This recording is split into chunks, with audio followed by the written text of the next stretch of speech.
What's up, KOG family? It's your boy John 25. Today I'm going to do my WWE Crown Jewel 4 review and results. The Fiend Bray Wyatt won the WWE Universal Champion. You guys new, hit that red button, hit that like button. Let's get started. Alright, for my opinion, this Crown Jewel was the worst pay-per-view ever. It was just the worst pay-per-view ever. So the kickoff show starts. Humberto Carrillo won a battle royal to earn the US title shot against AJ Styles. It came down to Luke Harper, Eric Rowan, Humberto Carrillo, and Cedric Alexander. Late in the match, Truth snuck out of the under the ring and pinned the Sign Brothers to win the 24/7 title, which is I don't care, which is nobody cares in the first place. Wrestlers who had been eliminated from the Battle Royal chase R-Truth back to the back. I never get old and never become less funny. Carlio eliminates Harper and Eric Rowan. The main show started. A video package aired showing Earthlistic fans, including fans looking towards in the ring. AWE, because WWE is there for the kids and not the money. They went live into the stadium and where a fireworks shot into the sky. Cole introduced the show as taking place in Saudi Arabia. They went to more shots and small kids excited cheering. Brock Lesnar with Paul Heyman versus Cain Velasquez. This match I didn't really care about. This match was garbage too. Cole said it was Cap City crowd late arriving on the Thursday evening. Lesnar and Heyman came out first. Then Rey Mysterio came out onto the stage to hit his music, and then Cain Velasquez. Yeah, it says Cain Velasquez came out to his music. They announced and ran through the graphics showing key career accomplishment of both men. Michael Cole said this is the first time a WWE wrestler is making his WWE debut in a championship. How exciting did that happen? Again, don't care. During the ring introductions, Cain Velasquez got what seems like a mixed reaction. Lesnar was cheered more. Heyman took the mic and handled Lesnar's introduction. Fans at their first tried to talk along with Paul Heyman, and then he joined in again. During the raging undisputed part of the announcement, another shot of the little kids jumping up and down and cheering because it's all about the kids. Okay, don't care. The bell rang. Corey Graves said Lesnar doesn't react when being in the ring in the face. The circle and threw punches and kicks, emulating an MMA sight fight. And then they were each wearing MMA gloves. Lesnar went for a early takedown, showing Cain Velasquez into the corner. Cain Velasquez kneed Lesnar and then kicked him in the head, then mounted him and punches away at him. Brock Lesnar covered up and then surprised Cain Velasquez with a Kimura lock. Cain Velasquez tap out. The winner of the match is still WWE Champion under 2 minutes, Brock Lesnar. Okay, then move on. Brock Lesnar then held on after the bell. Bray enters and slams Lesnar with a chair to the back. Lesnar popped up and threw Rey Mysterio out of the ring, and then they bashed Cain Velasquez with the chair. Lesnar then gave Velasquez an F5 onto a chair. Ray again hit Lesnar with a chair over and over. He popped. Lesnar in the head, and Lesnar went down. Lesnar retreated, and Heyman told Lesnar it was time to leave with the belt. Cole said Lesnar knew Cain Velasquez had been struggling with a knee problem, and he went after it. So they tried to build in a bit of an excuse for Cain Velasquez losing in such convincing fashion so early. Okay, then we move on. Michael Cole talked about the Radio Festival meant to promote to promote tourism and job growth. Then he talked about the gorgeous event and pleasure night, and they show a 99-story tower and traffic on a highway outside the stadium. Okay, promos air from the Revival and the Viking Raiders. Tag team tormental match. Okay, Dolph Ziggler and Robert Roode beat Lance Dorado and Graham Metalik in 6 minutes. Dolph Ziggler and Robert Roode beat Zack Ryder and Curt Hawkins in 7 minutes total time. Heavy Machinery beat Dolph Ziggler and Robert Roode in 13 minutes. Big E and Kofi Kingston beat Heavy Machinery in 18 minutes. Big E and Kofi Kingston beat the B Team in 20 minutes. Big E and Kofi Kingston beat the Revival in 25 minutes. Luke Gallows and Carl Anderson beat Big E and Kofi Kingston. Luke Gallows and Carl Anderson beat the Viking Raiders in 32 minutes in the end after Gallows had clipped Eric from behind. Gallows and Anderson hit the Magic Killer for the win. When Gallows and Anderson held up the trophies, Michael Cole and Corey Graves said, "People for years have said they're the best tag team, and now they have the hardware to prove it. Never mind the tag team champions." The winners of the match, Carl Anderson and Luke Gallows. Cesaro versus Mansoor. This match was decent. Michael Cole and Mansoor is proud to be the first Saudi-born superstar, and he grew up a fan of Cesaro. Cesaro took control earlier after nailing Mansoor with a uppercut as Mansoor dove through the ropes at him. At the few minutes later, Mansoor hit a dropkick. Both were down and slow to get up. Mansoor got the better of Cesaro and with chops when they both stood. Then he landed a setup and Seguri. Then he took Cesaro down with a head scissors and Cesaro rolled out of the ring. He then dove onto Cesaro at ringside. Back in the ring, he landed a flying crossbody for a 2 count. The crowd counted along as Earth used to locally. Cesaro took over again with some certain offense, but began to show frustration. He set up a neutralizer, but Mansoor turned it into a jackknife pin. Cesaro came back with a lift and drop uppercut for a 2 count. Then he transitioned to a crossface. Corey Graves said Mansoor cannot have long left. Then that gave away Mansoor was about to win. Mansoor slipped free and then caught Cesaro with a super kick for a near fall.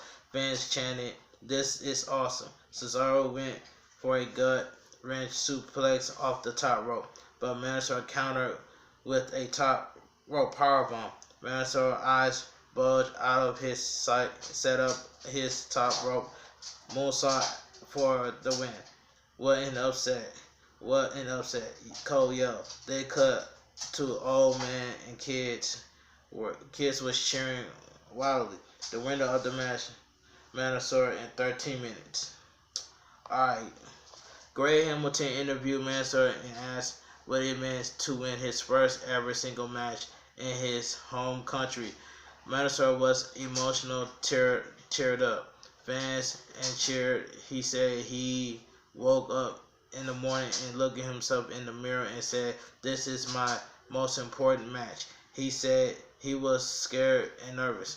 He said then he stepped foot in the ring in the crowd and he remembered anything is possible. And he said this may have been the most important victory in his life, but I cannot wait what we do next. Alright, Byron Saxton interviewed Seth Rollins backstage. Saxton asked if this is the night he ends the rivalry with the Fiend. Seth said, "Baron, this ends tonight." He said the Fiend was brought out the worse in him for everything that happened at Hell in the Cell to him burning down the Firefly Funhouse. He taking him to a dark place. He said there's a little piece of him that's enjoyed it. He said opponents after often tried to get in his head, but he unsettled what the Fiend has done. He said no matter what happens tonight, he wants people to remember that he didn't pick this fight. I didn't start it, but I am sure not afraid to finish it. He said he will burn it down. A commercial air for Survivor Series and will include NXT this year. Who owns the night is the catchphrase. They showed the getaway bridge as Cole talked about it. Okay, then they went to the announcers at ringside and shift to setting the stage for Tyson Fury versus Braun Strowman. Michael Cole said it's the first time in a boxing champion has met a WWE wrestler. Tyson Fury versus Braun Strowman. This match was garbage. Tyson Fury came out, it's your thing, by the Isley Brothers, and said Gypsy King on the big screen. He came out in a A-Rap throb. After a stare down in the ring, introduced the bell, and they lock up. Corey Graves said there's an adversity surrounding this match. Braun threw some punches, but Tyson easily ducked them. Tyson Fury then landed a couple light body shots. Corey Graves said it's like trying to fight smoke. Strowman took Fury down with a forearm in the chest, and then chop on his chest. The crowd cheered and chanted for both wrestlers. Strowman attack. It says Strowman attack. Yeah, Strowman attacked with headbutts and then rammed him in the corner with shoulders. When he charged through, Tyson Fury moved Braun Strowman bumped through the ropes to the floor. Cole called it a critical moment for Fury. Tyson Fury kicked Strowman in the face through the ropes. Strowman punches Fury in the face at ringside. Fury went down. Cole sold it as a big moment in the match. Braun Strowman ran a lap, but Fury caught him with a big boot. Cole said Fury had Strowman very well scouted.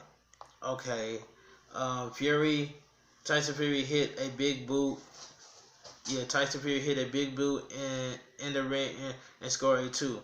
He hooked the leg, so Cole called it a good technique. All through it was awkward of a cover so you'll never see. Corey Graves described it a being less than polished. After Braun took over, Fury sat up Undertaker style. Fury caught a chaining Braun with a boot. Tyson Fury leaped at Braun, but Braun caught him and power slammed him. Both were down and slow to get up. Tyson Fury rolled to ringside to recover. Corey Graves said that's a close as he get to stand an 8 count in WWE. Braun then ran a lap and shoulder checked Fury, and he ran another lap and he kicked Fury down again. Braun's speed was slower than usually. Braun yelled to the crowd, "Come on, let's go." The crowd wasn't nearly as into this as they were in the Mansoor Cesaro match. When Braun stepped into the ring apron, Fury caught him with a right cross. Braun collapsed on the mat. The referee being counted him out. Strowman tried to stand but couldn't beat the count. Cole said Tyson Fury won by TKO. Hamilton then said it was win by countout. After Strowman gave Fury a run power slam, he yelled, "This is my ring, you piece of crap." Fury popped up Corey Graves said he doesn't know what happened. He almost actually got back on his feet. The winner of the match, Tyson Fury by countout. This match I ain't really care about. Okay, Summer site pin R-Truth backstage. Corey Graves said he hoped they make it a Bollywood film about each of the Sign brothers become 24/7 champion. He captured it too. Rudy Cole asked if Corey Graves was okay. Corey Graves said he doesn't get a sleep last night. Okay.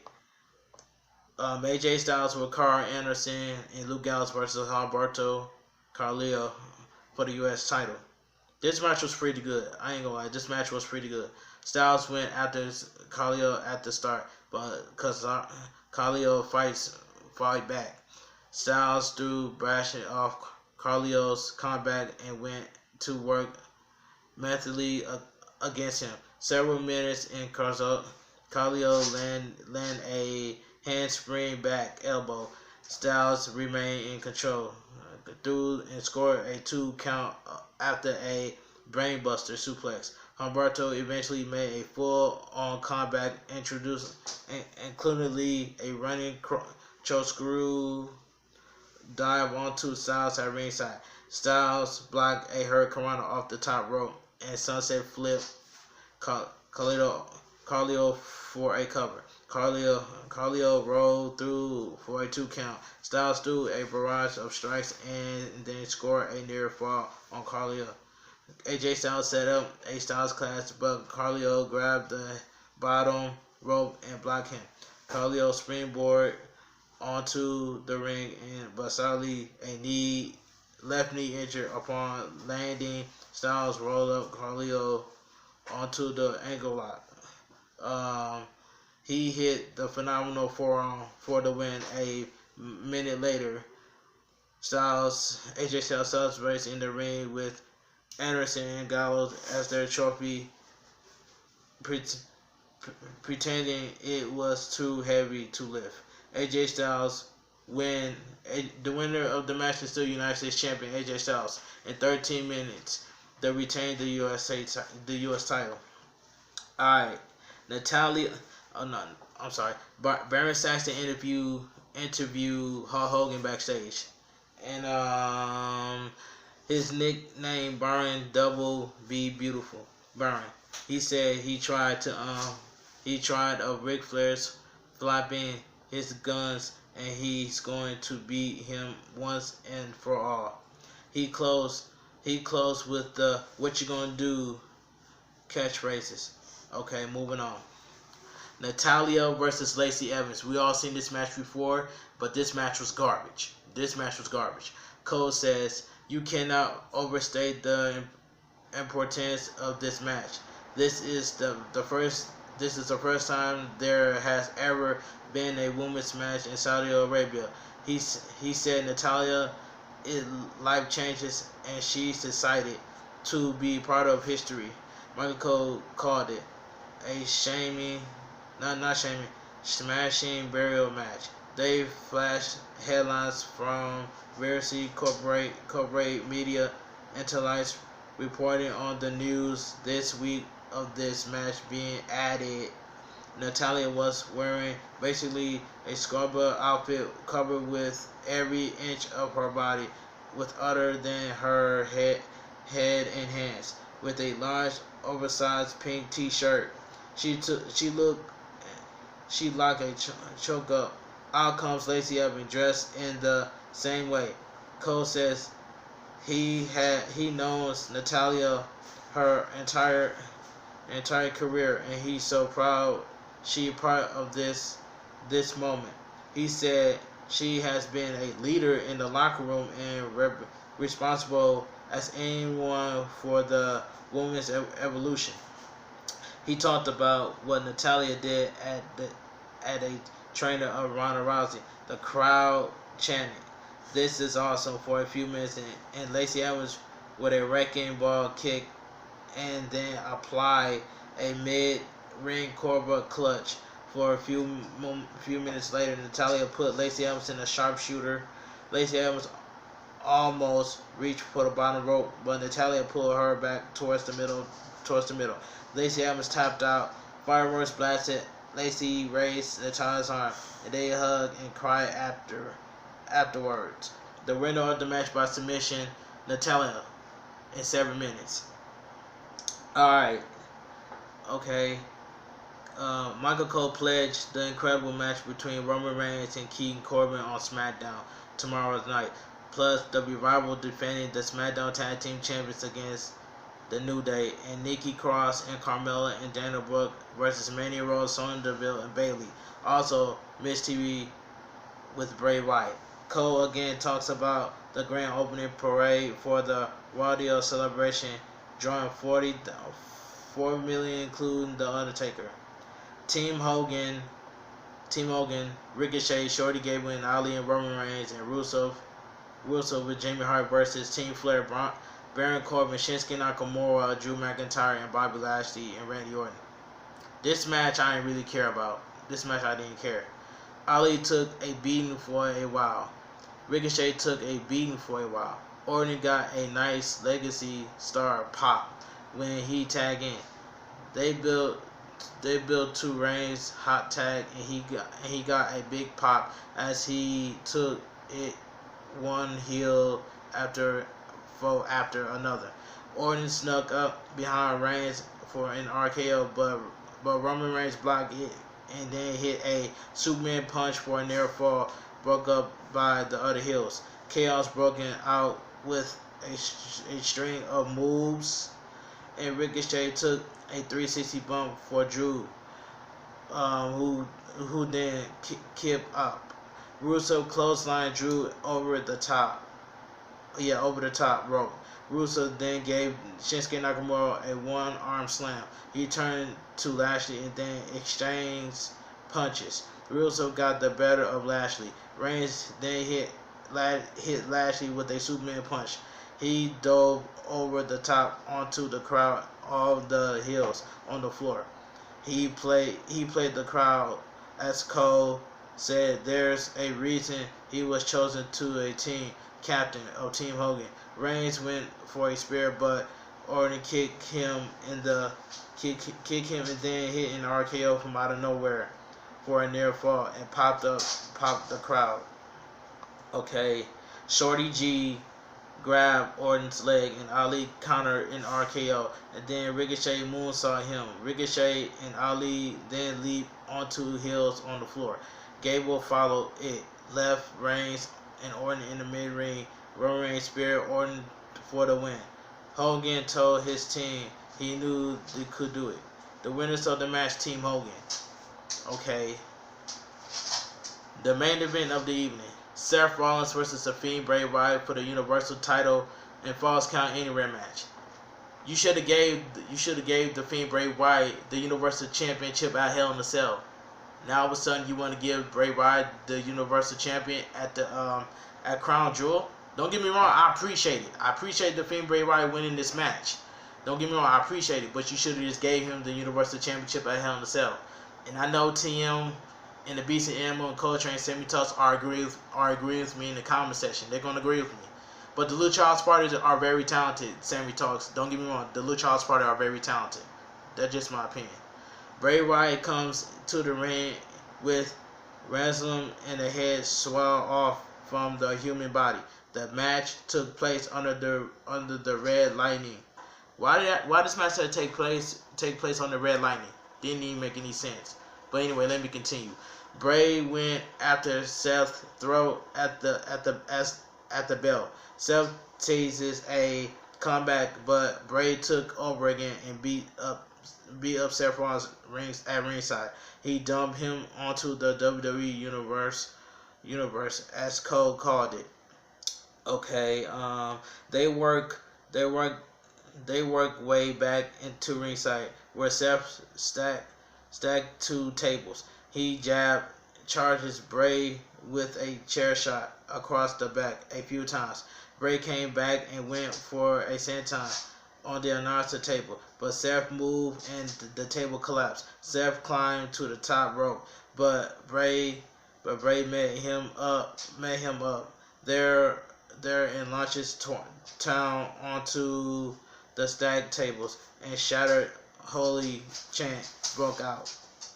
The holy chant broke out. There are lunches followed by the Stafford "This is awesome" chant. Bray Wyatt then lifted the ringside mat and then set up Sister Abigail. Seth escaped and landed in insecurity. Seth Rollins then hit Bray Wyatt with the top of the steel steps, and then he delivered a stomp onto Bray's head again, then exposed floor.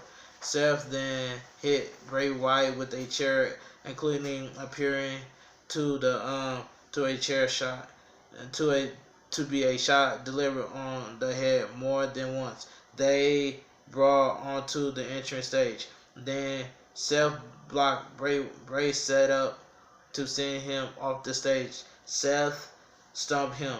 Bray Wyatt popped up. Seth super kicked him twice. Bray Wyatt smothered to his knees, then landed another super kick and another stomp. He hit several stomps. Somewhere there has to be a human being in the ring. Corey Graves said some boos rang out when Seth played the crowd. Fickle Seth Rollins stumps the signal, another stump, and he delivered. Then a super kick Bray, who was standing on some rolling crate off stage. He knocked Bray down and landed on a landing pad surrounded by crate. Pyro blasted, then out came the fire extinguisher. The Fiend roses a minute later and put the mandible claw on Seth Rollins. Seth Garrison and Garrison. Fiend then gave him a Sister Abigail and 1, 2, 3. The lights went out, and then sword lights came on, and the Fiend stood on the stage with the Universal title. Cole said, "It's Seth Rollins. Halloween honor story." Okay, the winner of the match and your new WWE Universal Champion, the Fiend Bray Wyatt, in 22 minutes to capture the Universal title. Which is, Bray Wyatt should have captured the Universal Champion at Hell in a Cell, like I mentioned in the first place. But it is what it is from there. It says the lights came back on, and Cole signs off. Fireworks went off in the stadium. Cole talks about titles changed in the women's wrestling in Saudi Arabia for the first time ever. He said they see everyone tomorrow on SmackDown on Fox. Like I said earlier, this pay-per-view, this Crown Jewel was the worst. This was the worst pay-per-view. You know what I'm saying? But I'm glad that Bray Wyatt won the Universal Championship. Don't get me wrong, I'm glad that Bray Wyatt won. But y'all should have handed the Universal Championship to Bray Wyatt at Hell in a Cell, which is that didn't make sense. But now all of a sudden y'all want to give the championship, the Universal title, to Bray Wyatt in the first place at Crown Jewel. Anyway, that's all I gotta say from there. If you guys enjoy my Crown Jewel for reviewing results, Bray Wyatt winning, the Fiend Bray Wyatt winning the Universal Champion, hit that like button, comment down below what you guys think, share this video on social media, and I will see you guys in the next video. Talk to you guys later, and I'm out of here.